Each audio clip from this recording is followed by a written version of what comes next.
If you're an executive assistant and you need to get a job, your resume should look exactly like this. Let me go over what's in this resume so you can go add it to yours. I'm going to skip over the fact that your name and contact information should be at the top because you should know that. This part right here that says executive assistant is so important because that is where the title of your resume is going to be in order to tell hiring managers and recruiters exactly what job role you're applying for. What's going to be next in your resume is the professional summary, and a lot of people are going to tell you to start with a word like innovative, dedicated, proactive, but what I'm going to tell you is a bit different because that's what everybody is doing. Everybody's using words like proactive, dedicated, innovative.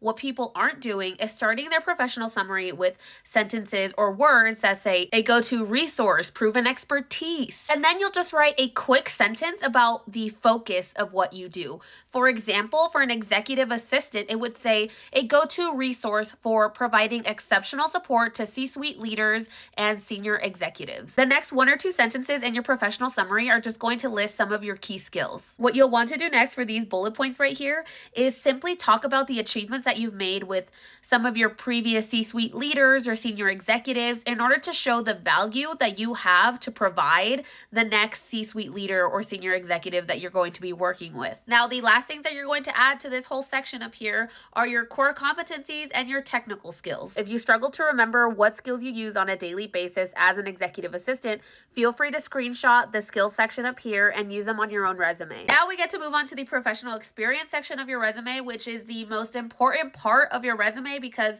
this is where you're telling the employer what you have done. First things first, you want to make sure you have the company name, the location, the job title, and the employment dates. As for the bullet points and how many you should have, please stick to a minimum of 2 and a maximum of 7. When you write your bullet points, I want you to focus on achievements rather than job responsibilities. And if you can't remember all of your achievements, or you just can't remember any of the achievements that you've made, it's fine to include job responsibilities, but try to include metrics within those job responsibilities. For example, this bullet point right here says Coordinated Access Week, a $100,000 flagship event. Now, this one works because although they're listing their job responsibility, they included the fact that they had to work with a $100,000 flagship event, which means that that was the budget that they had to manage in order to plan and execute that event. If you have any more questions about what to do with your executive assistant resume, just let me know in the comment section and I'll do my best to help. Other than that, don't forget to follow me for more help with your resume.